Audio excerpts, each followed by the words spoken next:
palabra es para mí un manantial de vida.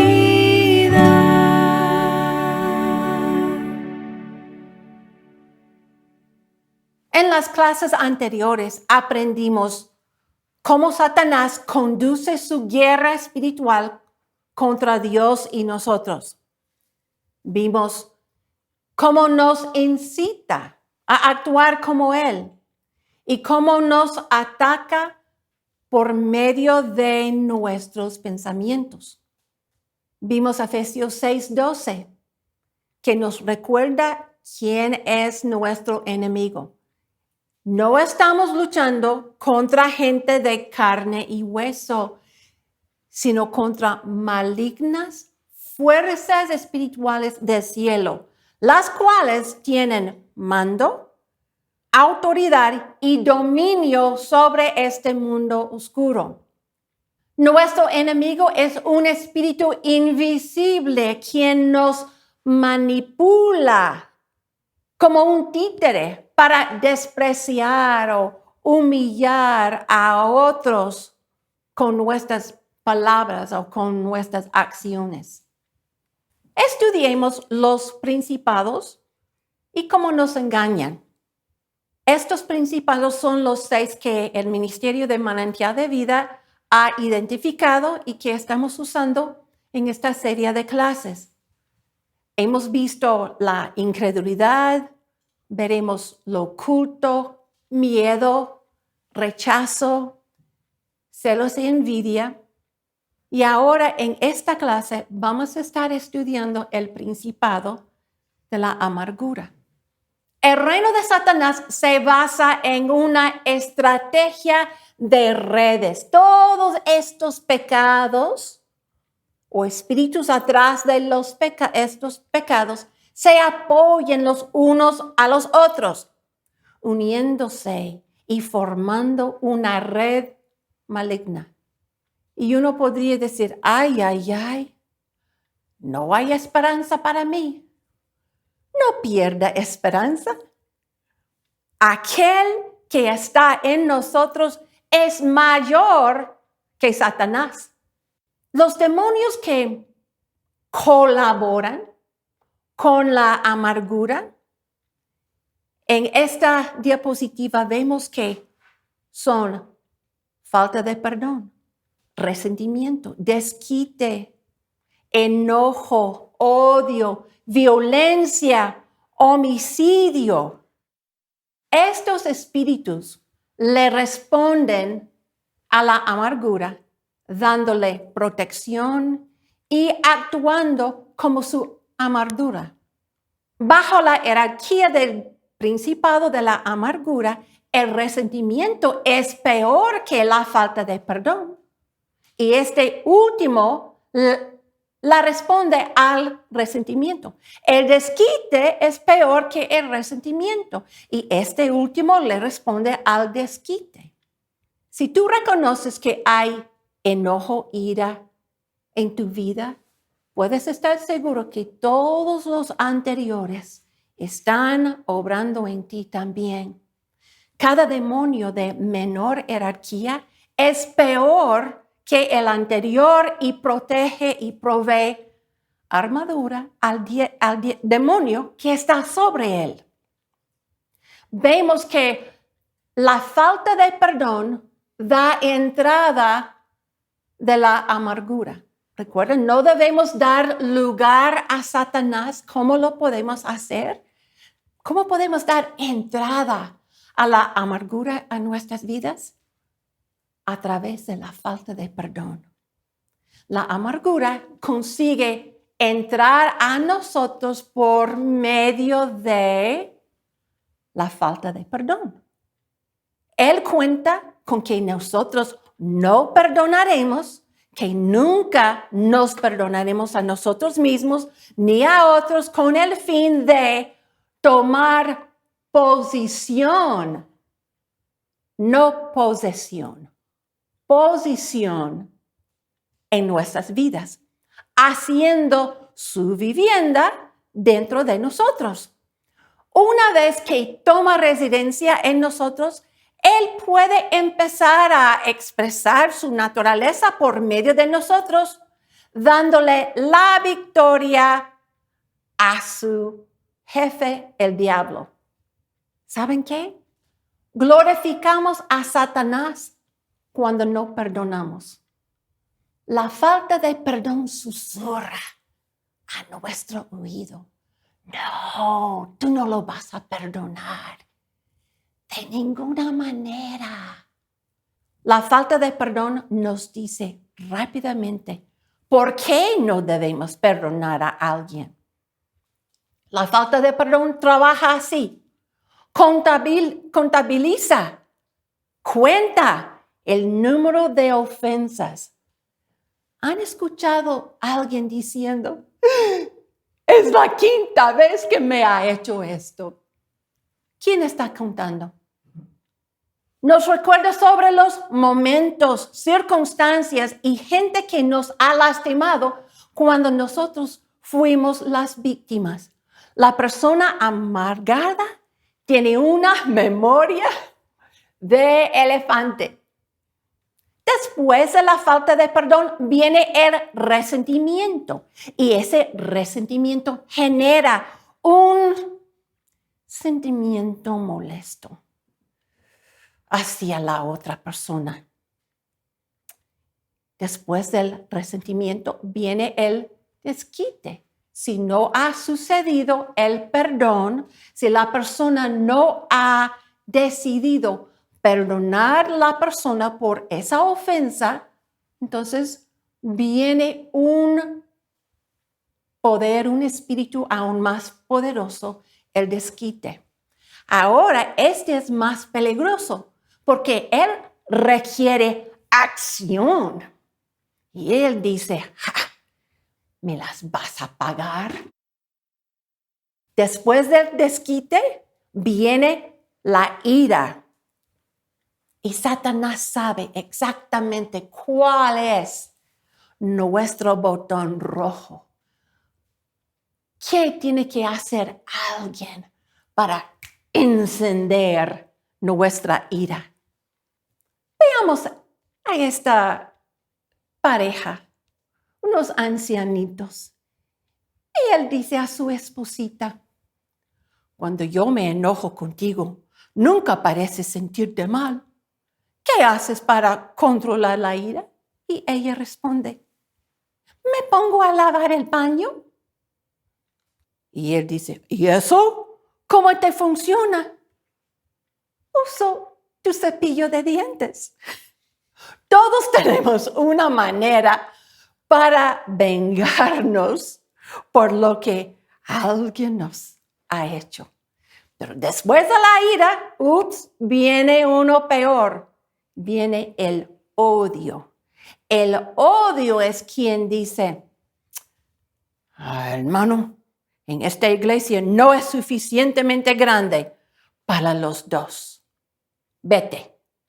Y ese hermano sale y dice, es porque Dios le ha guiado a establecer una y otra iglesia y Él la establece o la pone a la vuelta de la iglesia donde Él salió. Después del odio viene la violencia. Ahora, aquí es donde Satanás quiere llevarnos hasta la violencia. La violencia es ira y odio en acción. Se expresa como abuso físico o verbal, violencia doméstica o violencia sexual. Incluso el divorcio es el resultado violento del odio. Después de la violencia viene el homicidio. La muerte puede ser física o verbal. Las escrituras nos enseñan que la lengua puede matar. El espíritu de homicidio tiene un deseo de hacer más allá que solo tomar la vida de la persona. Un día cuando yo estaba escuchando a las noticias, escuché una noticia muy triste hablando acerca de un niño de 11 años quien había matado a su madrastra. Esa mañana, él se levantó, tomó el rifle que su padre, era el mes de febrero, y tomó el rifle que su padre le había comprado para Navidad, subió a la recámara de esa mujer y la mató. No solamente la mató a ella, sino a su hermanito, porque ella estuvo embarazada.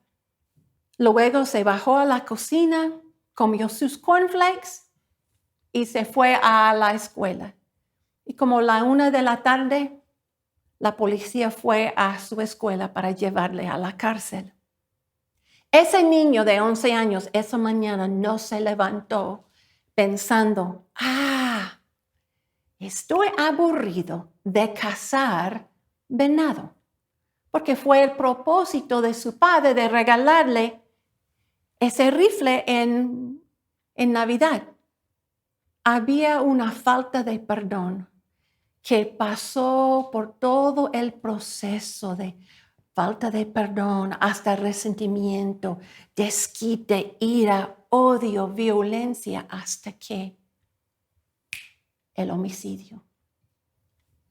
La falta de perdón nos hace, primeramente, perder la paz, tocando repetidamente el disco de ofensas en nuestras mentes y así atormentamos. Todos hemos estado ahí a las 3 de la madrugada recordando otra vez y otra vez algo que alguien nos hizo y nos roba la paz, nos roba el sueño y estamos tan ansiosos. Nos levantamos, vamos a tomar agua, tomar leche, algo para calmar los nervios. Y ahí sigue el disco. Ese disco en nuestras mentes toca más fuerte y más fuerte la ofensa o la situación. Qué importante es la paz. Realmente es un elemento del discernimiento.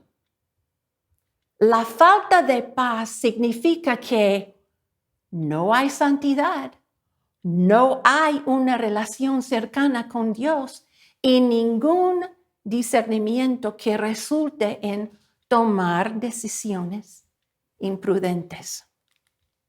Qué interesante es el cerebro. Dr. Don Colbert, en su libro Emociones que Mata, dice que el cerebro no distingue si un recuerdo es algo que acaba de suceder o pasó hace 15 años. Por solamente pensar en una herida emocional en el pasado, causa que el cuerpo responda a esa herida como si estuviera sucediendo en ese momento. De acuerdo a la Asociación Médica Americana, más de 80% de todas las enfermedades son psicosomáticas. Eso no dice que la persona está imaginando su enfermedad, que está nada más en su mente. Es una enfermedad real, pero esa enfermedad tiene su raíz en nuestros pensamientos, emociones negativas y miedos. Si no obedezcamos a la Biblia en manejar estas emociones negativas, entonces es pecado y sufriremos las consecuencias de esa decisión equivocada. La decisión de no perdonar es una desobediencia y es como beber veneno. Las consecuencias podrían ser letales. No sé si han escuchado a alguien diciendo, ella me robó de mi novio. Ajá, yo sé cómo me voy a vengar con este veneno. Sí, voy a terminar con ella. Voy a tomar un trago cada día y esperar hasta que ella muera. ¿Quién sabe que eso no va a pasar? ¿Quién va a morir? La persona tomando el veneno. ¿Quién va a estar afectado por la falta de perdón? La persona que toma la decisión de no perdonar. Podemos elegir el efecto de ping pong. ¿Cómo es eso? Es responder de la misma manera a sus palabras o acciones, enviando exactamente lo que fue enviado a nosotros, pero con aún más fuerza. O podemos elegir perdonar, que es detener la pelota y minimizar los efectos negativos. ¿Cuántas veces debemos perdonar? Pedro le preguntó a Jesús en Mateo 18, 21, diciendo, ¿7 veces es suficiente, no, Señor? Y Jesús le respondió, 70 por 7 o 490 veces. Es decir, debemos continuamente estar perdonando a esta persona o esa persona quien te hirió. Esto quiere decir que debemos perdonar a la misma persona por la misma ofensa una vez cada 2 minutos todo el día, cada día. ¿Y qué es el beneficio de perdonar a otros? Mateo 6, 14 a 15 dice, si ustedes perdonan a otros el mal que les han hecho, entonces su Padre que está en el cielo los perdonará también a ustedes. Pero si no perdonan a otros, tampoco su Padre les perdonará a ustedes sus pecados. En Mateo capítulo 18, 33 a 35, vemos la parábola del siervo implacable. Leyendo en versículo 33, ¿no deberías tú también haberte compadecido o perdonado a tu consiervo, así como yo me compadecí de ti hablando a ese siervo, quien rehusó perdonar a su compañero? Versículo 34. Y enfurecido su señor lo entregó a los verdugos hasta que pagara todo lo que le debía. 35. Jesús hablando, así también mi Padre Celestial hará con ustedes si no perdonan de corazón cada uno a su hermano. La Biblia declara que si tenemos amargura, que es el resultado de la falta de perdón, seremos atormentados por demonios. ¿Y cómo nos atormentan? Habrán atormentadores como estrés, ansiedad, miedo, depresión, amargura, etcétera, muchos más. Y las enfermedades físicas que le siguen. La amargura y sus espíritus que le apoyan son la raíz de nuestras enfermedades.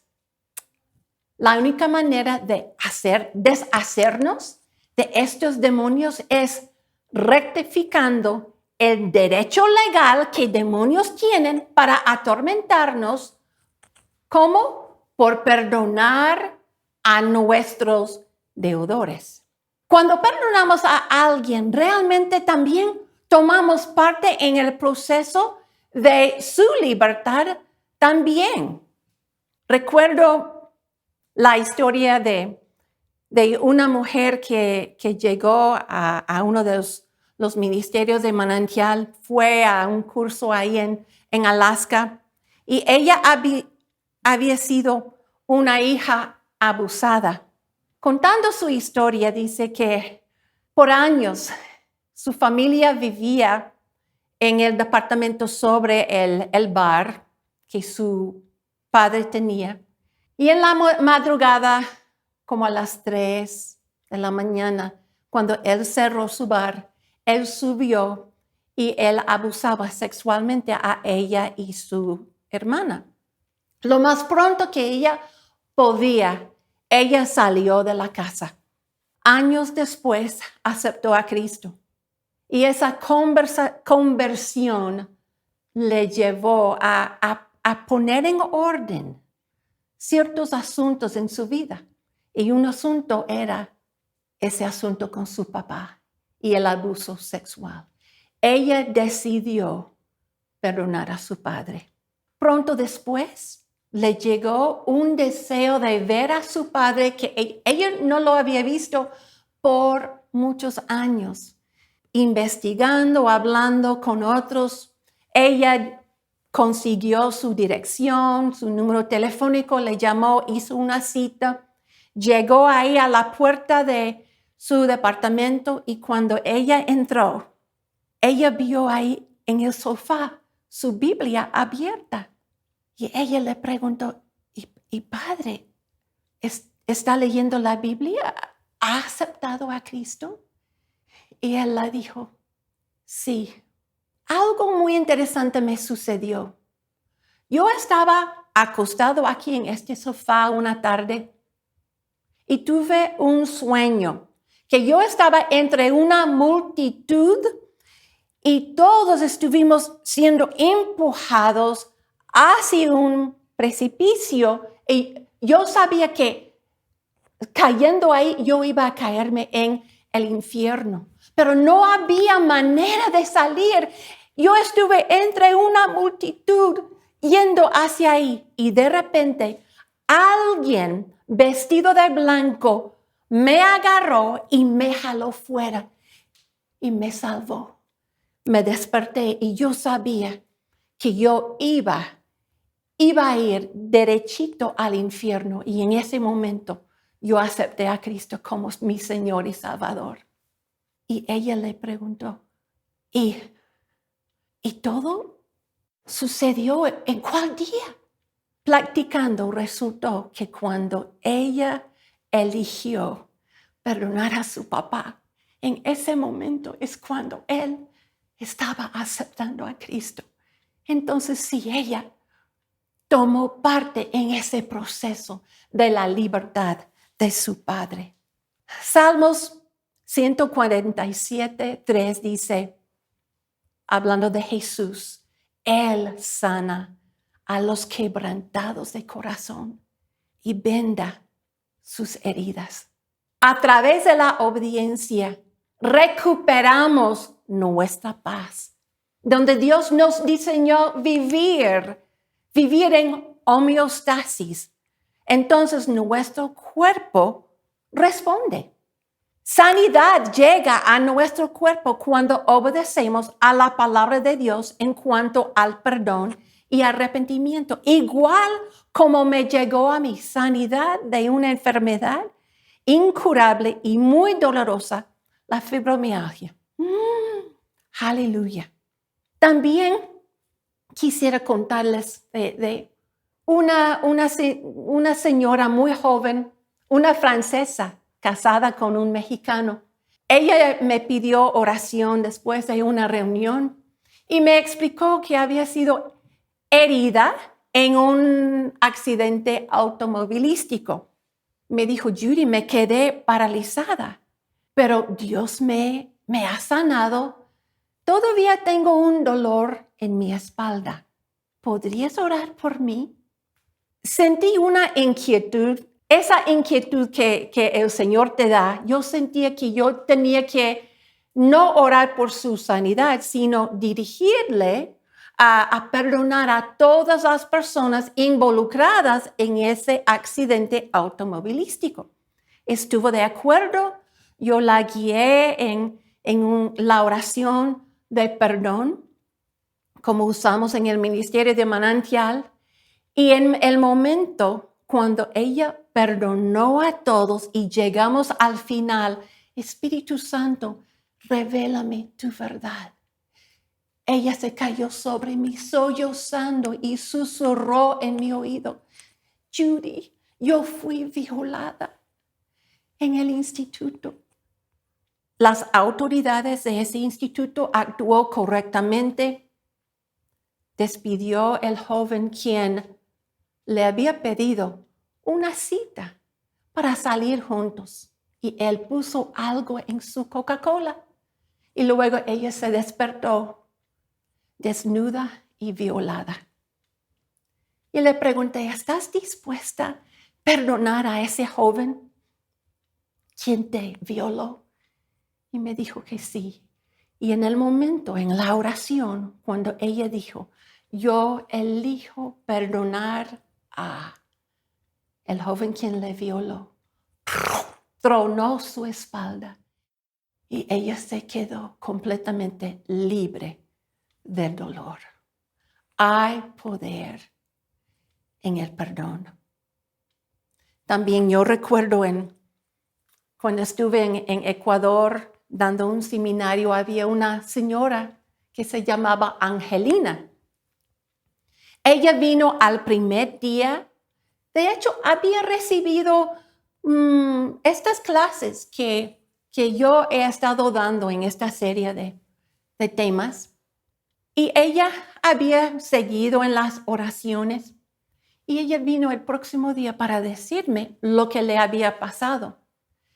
Que al final del primer día del seminario, ella regresó a su casa cansada porque habíamos estado en la iglesia por varias horas y ella decidió descansar un ratito. Ella se quitó una faja que le daba alivio porque ella tenía escoliosis y un dolor muy fuerte en su espalda. Se acostó, como 30 minutos después, tenía que levantarse y preparar la cena para su esposo. Y ella, en levantarse, descubrió no le dolía su espalda. Se levantó, pudo por primera vez, después de años, tocar el piso.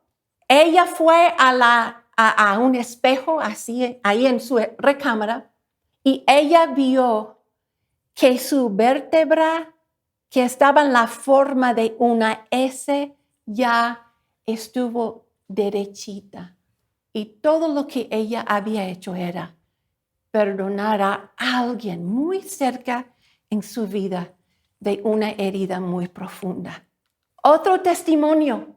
En Guadalajara también tuvimos otro seminario y un pastor asistió a las clases y él, después de seguirme en oración, las oraciones que estoy usando en estas clases, él vino, agarró el micrófono y comenzó a contar su testimonio y dijo, escúchame, yo no podía respirar por mi nariz, pero ahora ya puedo. Es que hace más de 20 años yo estaba jugando básquetbol con unos chavos de la iglesia y un buen amigo me dio un codazo en mi nariz.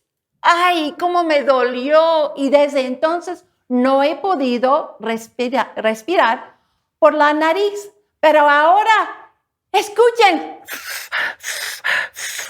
Cuando él decidió perdonar a ese joven, quien por accidente le dio ese codazo, fue sanado.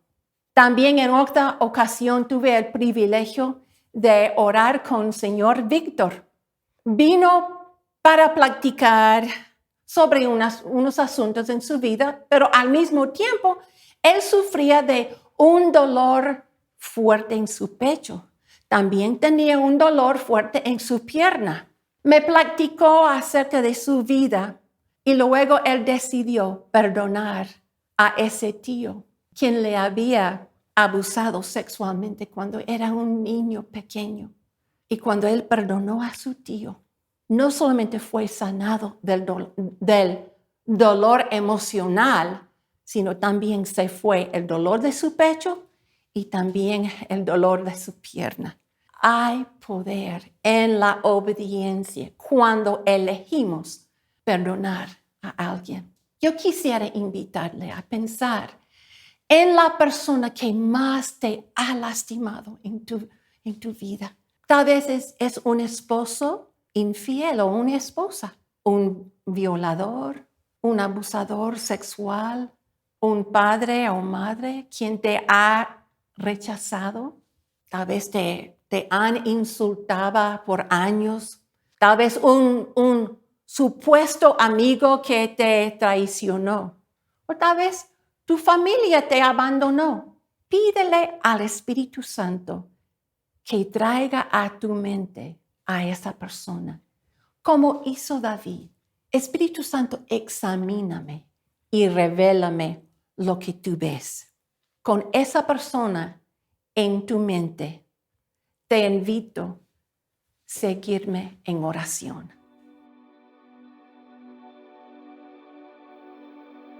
En esta clase sobre el tema de la amargura, estoy segura que has recordado alguna ofensa, has recordado alguna persona quien te lastimó profundamente.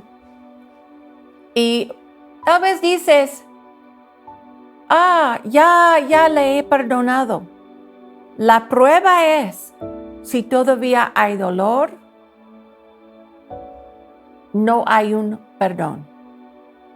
Entonces, en esta oración, yo te invito a perdonar a esa persona específica por específicamente lo que hizo. Hemos visto que hay más valor en orar por una persona que poner todas las personas que nos han lastimado juntos. Entonces, vamos a estar orando sobre esa ofensa. Te invito a seguirme. Por favor, cierra tus ojos y repite después de mí. En el nombre de Jesucristo, hoy decido perdonar de corazón a, y susurra el nombre de la persona. Continuando,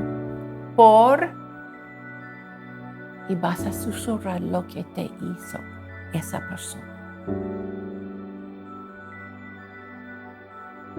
Yo cancelo todas las deudas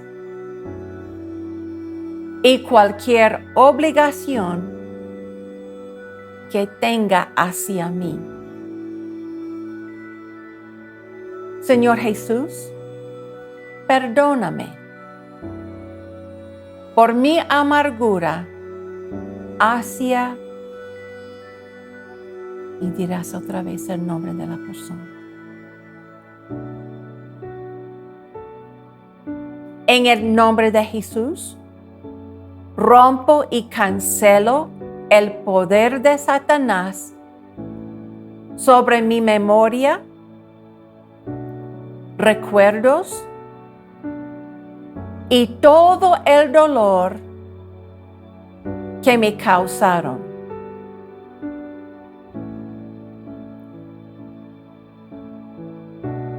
No a esta persona. Yo reconozco que fue manipulada o manipulado por Satanás para lastimarme. Yo ordeno que todos los demonios atormentadores que han sido asignados a mí para atormentarme debido a mi falta de perdón, salgan de mi vida. Yo ordeno a la amargura que salga de mi vida. Espíritu Santo, te pido que vengas a mi corazón y me sanes de este dolor y esta herida. Por favor, dime tu verdad en esta situación.